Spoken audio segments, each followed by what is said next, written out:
Class 9th math chapter 6.1 exercise last class में हम complete कर चुके हैं। के बाद अब 6.2 करने के लिए हम सबसे पहले देखेंगे अगले पेज पे, पेज नंबर एनसीईआरटी 98 पे देखो, हेडलाइन लिखी हुई है parallel lines and a transversal. Parallel lines and a transversal. Parallel line दो लाइनें जो एक दूसरे को कभी टच नहीं करती, किसी तरफ भी आप उन्हें एक्सटेंड करो। ट्रांसवर्सल को कट करके जाने वाली लाइन को ट्रांसवर्सल कहते हैं। तो जो फिगर मैं तुम्हें दिखा रहा हूं उसमें अगर ये लाइन ए और बी पैरेलल है तो सी जो है वो लाइन सी ट्रांसवर्सल है। ये ध्यान रखना क्योंकि ये ट्रांसवर्सल शब्द बार बार आप यूज करोगे। तो parallel line and transversal, clear है। यहाँ एक फिगर में भी दिखाया हुआ है, यहाँ लाइनें पैरेलल नहीं दिखाई हुई लेकिन दो लाइनें दिखाई हुई है और ट्रांसवर्सल लाइन दिखाई हुई है साथ में। इसके बाद एंगल दिखाए हुए 1 2 3 4 5 6 7 8। इन एंगल्स के बीच में रिलेशन जैसे यहाँ पे कुछ डार्क में लिखा हुआ है ट्रांसवर्सल, तो इस शब्द का मीनिंग तुम्हें समझ में आ गया। ये जो तिरछी लाइन है इसे ट्रांसवर्सल कहेंगे। फिर है एक्सटीरियर एंगल। देखो ये जो बाहर की तरफ एंगल है 1 2 7 और 8, इन्हें एक्सटीरियर एंगल कहेंगे। इन सब शब्दों का मीनिंग तुम्हें मालूम होना चाहिए। फिर है इंटीरियर एंगल, जो अंदर की तरफ एंगल है 3 4 5 6, ये इंटीरियर एंगल है। उसके बाद अगला जो इंपॉर्टेंट शब्द लिखा हुआ है वो है कोरस्पॉन्डिंग एंगल्स।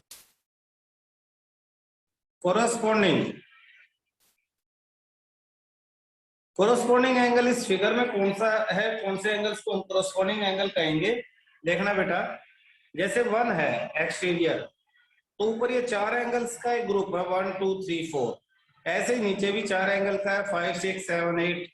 तो 1 के कोरस्पॉन्डिंग यानी जो पोजीशन ऊपर वाले ग्रुप में 1 की है वो पोजीशन नीचे वाले ग्रुप में किसकी है, 5 की है। तो 1 और 5 कोरस्पॉन्डिंग एंगल है। तो ऐसे ही जो पोजीशन यहाँ 2 की है वही पोजीशन यहाँ 6 की है। तो 2 एंड 6 एक पेयर है कोरस्पॉन्डिंग एंगल्स की। 3 एंड 7, 4 एंड 8। तो कोरस्पॉन्डिंग एंगल देखो यहाँ पेयर लिखी है, 4 पेयर बन रही है इसमें, 1 5 के साथ, 4 8 के साथ, 2 6 के साथ और 3 7। आप दोनों की इमेजिनेशन देखो, दोनों लगभग सेम एक ही तरह से 4 एंगल बना रहे हैं। तो जो पोजीशन ऊपर किसी एंगल की है नीचे उसी की वैसी ही पोजीशन पे जो दूसरा एंगल है वो उसके कोरस्पॉन्डिंग है। तो कोरस्पॉन्डिंग एंगल मुझे लगता है समझ में आ गया होगा, पहले भी आपने ये पढ़ा हुआ है। Next alternate interior angle. Interior मतलब अंदर के, तो अंदर के मतलब 3 4 5 6 इन्हीं एंगल्स में से होगा। अल्टरनेट जो दूसरी साइड है, जैसे अगर मैं 4 को लूं तो 4 के दूसरी साइड अंदर, यहाँ तो 3 है या दूसरी साइड 6 है, तो 3 को कहेंगे अपोजिट अल्टरनेट यानी 6। तो 4 के अल्टरनेट कौन है, 6, और 3 के अल्टरनेट कौन है, 5। तो 4 एंड 6 जो एंगल है इन्हें अल्टरनेट इंटीरियर एंगल कहेंगे। 3 और 5 को भी अल्टरनेट इंटीरियर एंगल कहेंगे। आप फिगर में देख सकते हो 4 के अपोजिट और दूसरी तरफ, यानी 4 अगर ऊपर की साइड है तो नीचे की साइड दूसरी तरफ 6 है। ऐसे ही 3 ऊपर की तरफ है तो दूसरी तरफ और नीचे की साइड 5। तो ये अल्टरनेट इंटीरियर एंगल है। इसी तरह से अल्टरनेट एक्सटीरियर एंगल नेक्स्ट शब्द है। फिर वापस फिगर पे आ जाओ, एक्सटीरियर बाहर के एंगल्स। तो अल्टरनेट यानी दूसरी तरफ, 1 दूसरी तरफ, 1 ऊपर है तो नीचे दूसरी तरफ 7 है। तो 1 एंड 7 अल्टरनेट एक्सटीरियर एंगल है। ये 2 है ऊपर है तो नीचे की तरफ और दूसरी साइड 8 है। तो 2 और 8 अल्टरनेट एक्सटीरियर एंगल की पेयर बनाते हैं। देखो 1 and 7, 2 and 8। Interior angle on same side of transversal. Interior यानी अंदर वाले, ट्रांसवर्सल के एक ही तरफ, जैसे 3 और 6, 4 एंड 5। ये इन्हें कहेंगे interior angle on same side of transversal. और ये जो फोर्थ नाम है ना, interior angle on same side of transversal, इतने बड़े नाम की जगह इसका एक छोटा नाम भी रख दिया है, consecutive angles, consecutive interior angles या एलाइड एंगल्स या फिर को इंटीरियर एंगल। सबसे ज्यादा नाम इसी के दिए हैं। तो ये चारों नामों का मतलब सेम टाइप ऑफ एंगल है। खास बात एक और समझना बेटा, जब ये दोनों लाइनें पैरेलल होंगी एम और एन, और ये ट्रांसवर्सल होगी। तो लाइन जब पैरेलल होंगी तो सारे कोरस्पोंडिंग एंगल आपस में इक्वल होंगे, कोरस्पोंडिंग एंगल्स इक्वल, यानी 1 5 के इक्वल होगा, 2 6 के इक्वल होगा, 4 8 के और 3 7। अल्टरनेट इंटीरियर एंगल भी आपस में इक्वल होंगे, 4 6 के इक्वल होगा, 3 5 के इक्वल होगा। अल्टरनेट एक्सटीरियर एंगल भी इक्वल होंगे, यानी 1 7 के इक्वल होगा, 2 8 के। और ये जो चार नाम एक ही टाइप के एंगल्स के हैं, इनका सम 180 हो जाएगा, सम इक्वल टू 180 डिग्री। को इंटीरियर एंगल जैसे 3 और 6 है ना एक ही साइड ट्रांसवर्सल के, तो दोनों का sum 180, angle 3 plus angle 6 equal to 180। ऐसे angle 4 plus angle 5 equal to 180।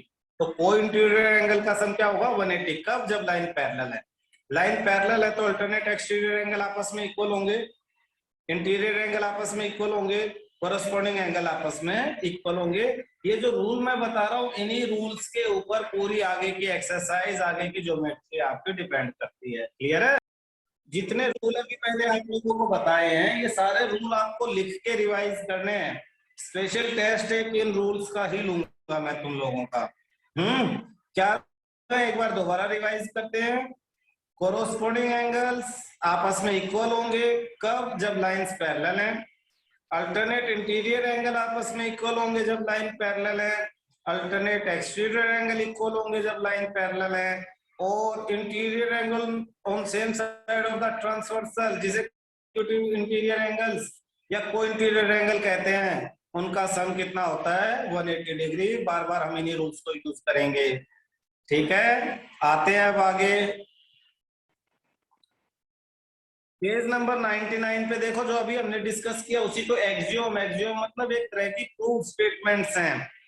तो उसमें कहा है कि अगर ट्रांसवर्सल जो इंटरसेक्ट करती है पैरेलल लाइन को, pair of corresponding angles is equal. अभी अभी हमने पीछे पहली बात कही ना, कोरस्पोंडिंग एंगल इक्वल है, तो वही है, यहाँ दोबारा कह रहा है, तो यहाँ पढ़ो या वहां एक साथ याद कर लो। एक्सियोम 6.4 में कहता है कि अगर ट्रांसवर्सल दो लाइन को इंटरसेक्ट करती है इस तरह से कि कोरस्पोंडिंग एंगल्स इक्वल हैं, तो लाइन क्या होंगी? लाइन आपस में पैरेलल होंगी। देखो ऊपर और नीचे वाली दोनों बातों को अगर तुम एक साथ पढ़ते हो, तो ऊपर इसने कहा है कि अगर लाइन पैरेलल है तो कोरस्पोंडिंग एंगल्स इक्वल है। 6.3 में कहा है लाइन पैरेलल है, ट्रांसवर्सल उन्हें ट्रांसवर्स करती है, दो लाइन ऐसे पैरेलल है, ट्रांसवर्स ट्रांसवर्स करती है इस तरह से, तो कोरस्पोंडिंग एंगल जैसे ये वाला और ये वाला कोरस्पोंडिंग है, ये दोनों इक्वल होंगे। और नीचे वाली थ्योरम क्या कहती है? एक्सियोम 6.4 वो कहती है कि अगर एंगल इक्वल गिवन है, कौन से एंगल? कोरस्पोंडिंग, तो इसका मतलब लाइन पैरेलल होगी। क्वेश्चन आ जाएगा कि एंगल इक्वल है, बताओ लाइन पैरेलल है या नहीं। तो अगर कोरस्पोंडिंग एंगल इक्वल है तो लाइन क्या होंगी? पैरेलल होंगी। ठीक है बेटा। Theorem 6.2, if transversal intersect two parallel line. अब फिर दो पैरेलल लाइन दे दिए, ट्रांसवर्सल ने इंटरसेक्ट कर दिया। Each pair of alternate interior angle is equal. Alternate interior angle यानी ये वाला एंगल इस एंगल के इक्वल होगा और इधर वाला एंगल इस एंगल के इक्वल होगा। ये आपको प्रूव करना है। तो कैसे प्रूव कर सकते हैं? देखो मैं इसमें यही शॉर्ट में प्रूव करके दिखा देता हूं। मैं इसे लूंगा एंगल 1, इसे लूंगा 2, तो मुझे 1 और 2 प्रूव करना है। मैं यहां एक एंगल बना लूंगा 3, तो मैं लिखूंगा 1 equal to 3, angle 1 equal to angle 3। क्यों? वर्टिकली अपोजिट एंगल हमेशा ही इक्वल होते हैं, तो 1 और 3 इक्वल है। और मुझे पता है 2 3 के इक्वल है, angle 2 equal to angle 3। Alternate interior angle, corresponding angle, sorry ये नाम गलत लिख दिया इसका, कोरस्पोंडिंग एंगल्स। तो 1 और 2 और 3 कोरस्पोंडिंग एंगल्स है, जिस जगह पे ऊपर 3 है उसी जगह पे नीचे 2 है, और पैरेलल कोरस्पोंडिंग एंगल इक्वल होंगे। तो देखो 1 भी 3 के इक्वल, 2 भी 3 के equal, therefore angle 1 equal to angle 2, angle 1 equal to angle 2। 1 भी 3 के, 2 भी 3 के इक्वल, तो 1 और 2 भी आपस में होंगे इक्वल होंगे। तो इतना ही प्रूव कर, ये थ्योरम है, पेपर में क्वेश्चन की तरह से पूछ सकते हैं आपसे। आपसे पूछ लेंगे 1 और 2 को प्रूव करो। 1 और 2 अल्टरनेट इंटीरियर एंगल है, तो कैसे प्रूव होंगे? 1 के इक्वल, वर्टिकल अपोजिट एंगल, 3 के इक्वल है कोरस्पोंडिंग एंगल, इसीलिए जब दो एंगल के इक्वल है तो दोनों एंगल आपस में भी क्या होंगे, इक्वल होंगे। Equal of same things are equal, equal same things are equal, दो चीजें दोनों ही 3 एंगल के इक्वल है तो दोनों आपस में भी क्या होंगी, इक्वल होंगी। नेक्स्ट थ्योरम देखो 6.3। 6.3 कहती है अगर एक ट्रांसवर्सल इंटरसेक्ट करती है दो लाइनों को इस तरह से कि अल्टरनेट एंगल इक्वल है तो प्रूव करो कि लाइन पैरेलल है। 6.3 कहती है कि अगर दो लाइनें हैं पैरेलल हैं, ट्रांसवर्सल ने उन्हें इंटरसेक्ट किया तो आपको प्रूव करना कि वो लाइनें पैरेलल हैं। कैसे करेंगे, मैं नीचे प्रूव करवाता हूं। यहाँ देखना, हम ये मान लेते हैं कि ये एक दो लाइनें हैं और ये ट्रांसवर्सल है। इसने कहा pair of interior angle then each pair 3 में pair of alternate interior angle equal है, तो अल्टरनेट इंटीरियर एंगल यानी 1 और 2 इक्वल गिवन है, तो यहां लिख लो given angle 1 equal to prove. To prove क्या प्रूव करना है, ये इसे P मान लो और इसे Q मान लो, P पैरेलल Q प्रूव करना है। ठीक है, अब देखो 1 और 2 इक्वल है, अपोजिट 3 लिख लो बिल्कुल ऊपर वाले की तरह से। प्रूफ में एज इन फिगर लिख लो, फिगर के according angle 1 equal to angle 3 vertically opposite angle आपस में इक्वल होते हैं, 1 3 के इक्वल है, बट एंगल 1 तो एंगल 2 के इक्वल गिवन दे रखा है, therefore angle 2 equal to angle 3 2 के इक्वल हो जाएगा। Both are corresponding angles, both are corresponding angles, समझ लेना COR कोरस्पोंडिंग एंगल्स। और हमने अभी पीछे एग्जाम पढ़ी है, अगर कोरस्पोंडिंग एंगल इक्वल है तो लाइन क्या होंगी, पैरेलल होंगी, देयरफॉर P पैरेलल Q।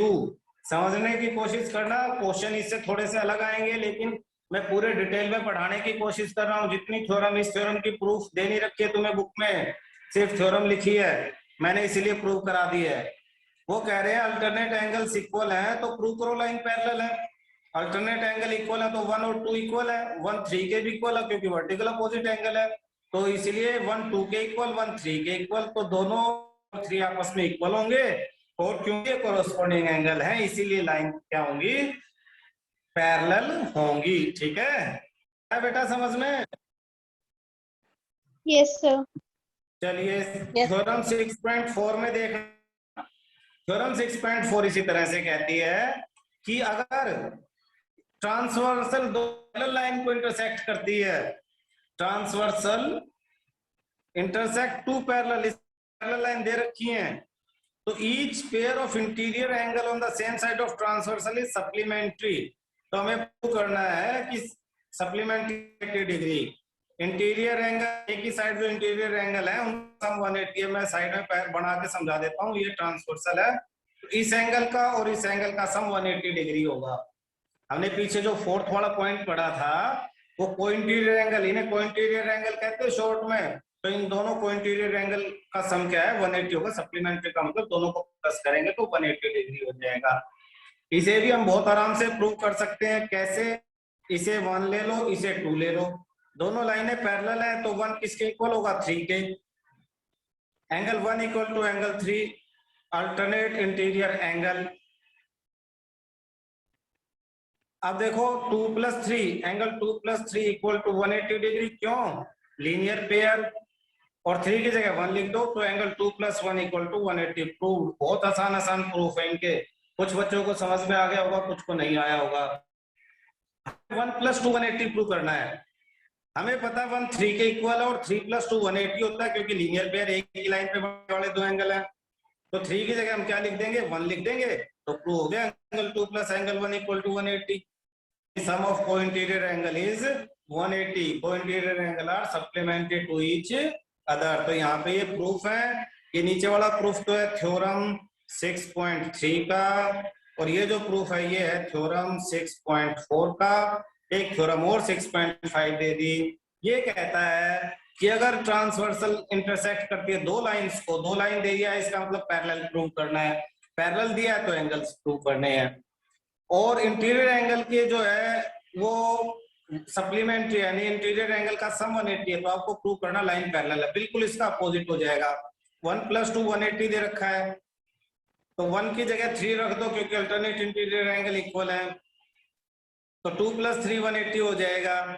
2 + 3 180 है, तो लाइन पैरेलल हो जाएंगी। तो इसका जस्ट अपोजिट थोड़ा सा करोगे, कोशिश करोगे, हो जाएगा। इसे मैं नहीं करवा रहा हूं। Lines parallel to the same line, देखो 3 लाइन है, एक एल, एक एम और एक एन। तो अगर इनमें से कोई लाइन जैसे मान लो एम है, वो एल के भी पैरेलल है और एन के भी पैरेलल है, तो इसका मतलब एल और एन भी आपस में पैरेलल होंगी। तो ये कॉमन बात है, आप इसे याद रखोगे।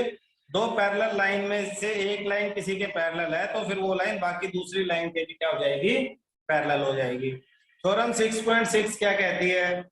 ये कहती है line which are parallel to the same line are parallel to each other. इसी बात को थ्योरम बना के इन्होंने दे दिया। अब आते हैं एग्जाम्पल 4 पे, बहुत पूछा जाता है भाई, ये एग्जाम्पल देख लेना एक बार। एग्जाम्पल 4 ये वाला क्वेश्चन दे दिया है। एक्चुअली जिन क्वेश्चंस में थोड़ी बहुत भी कंस्ट्रक्शन करनी होती है बच्चे उनमें थोड़े से परेशान हो जाते हैं, लेकिन प्रैक्टिस से थोड़ा सा ध्यान रखोगे तो ये बहुत आसान है।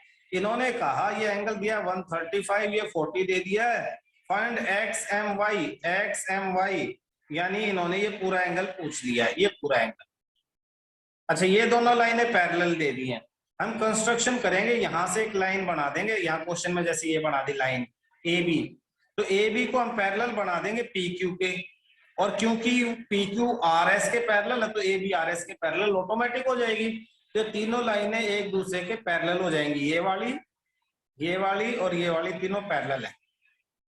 अब हम ऊपर की दोनों लाइनों को देखें, ये 135 है, इसको कोई भी एंगल एक्स मान लो, तो 135 + x = 180। दो लाइनें पैरेलल है तो ये कोइंटीरियर एंगल है, लिख लो 135 + में x = 180, देयरफॉर x = 180 - 135, तो ये हो जाएगा आपके पास 45 डिग्री। तो ये ऊपर वाला एंगल आपके पास 45 डिग्री आ गया।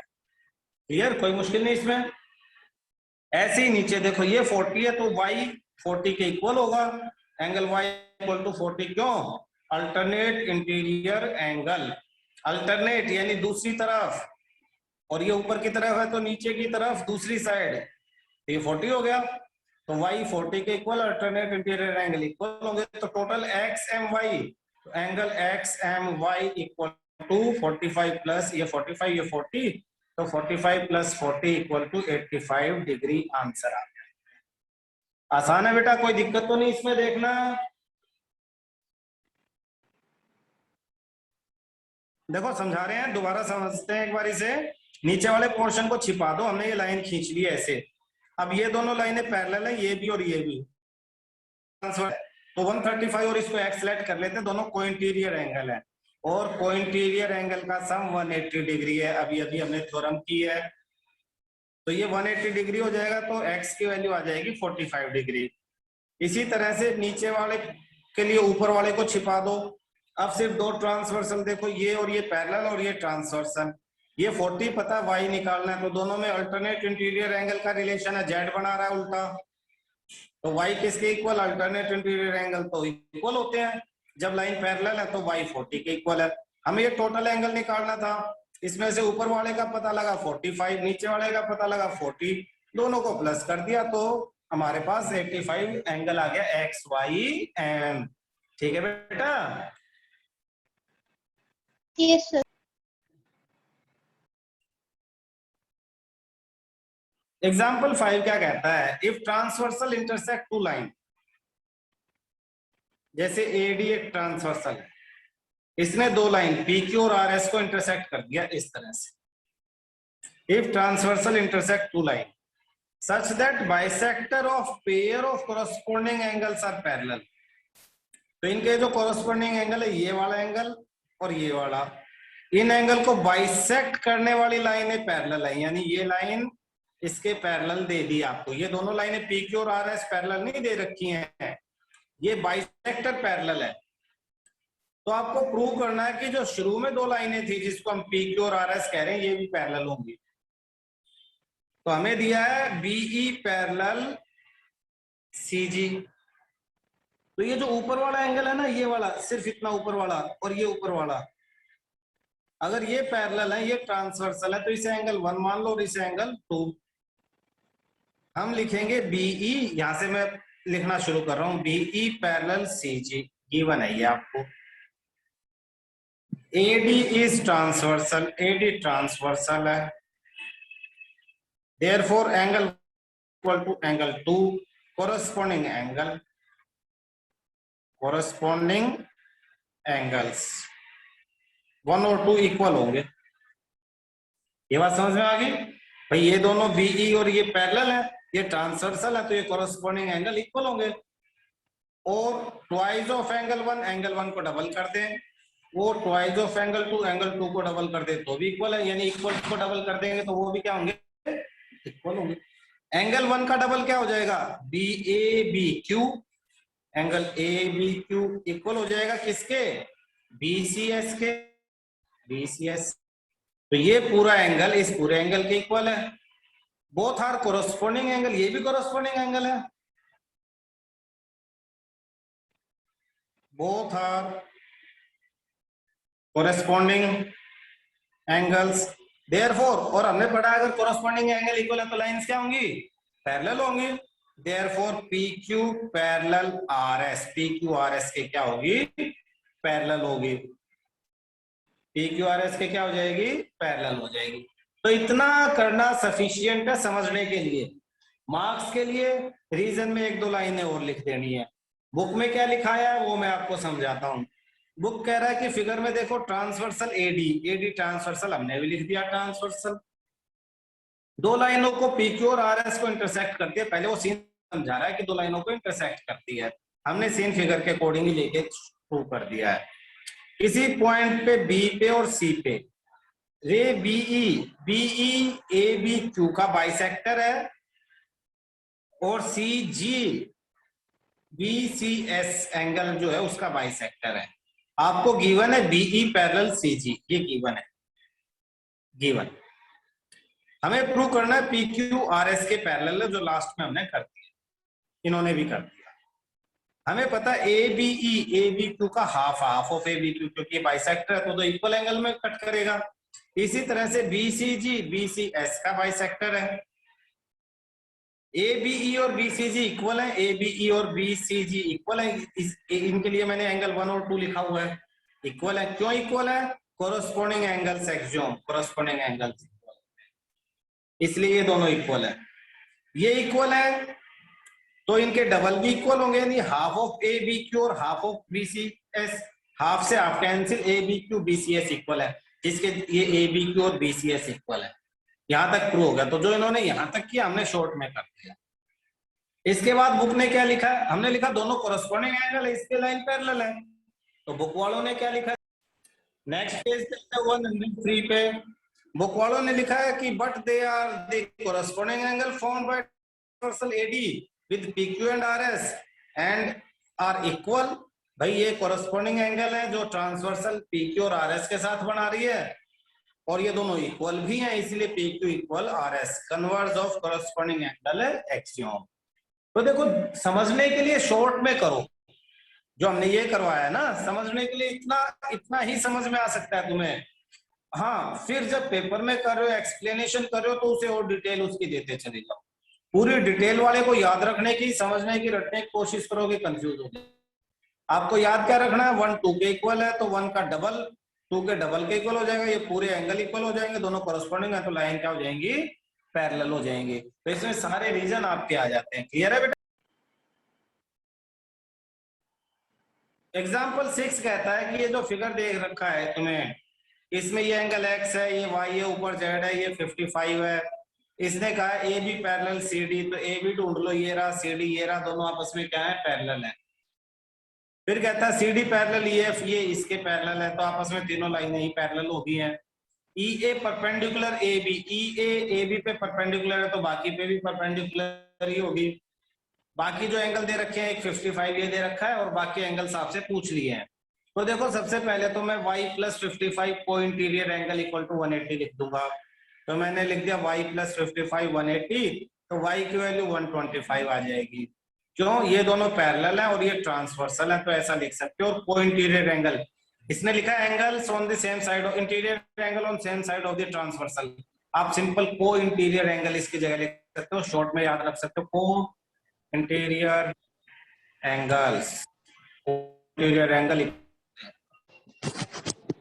दूसरा, फिर जब ये y की वैल्यू 125 डिग्री आ गई, इसे 125 लिख लो।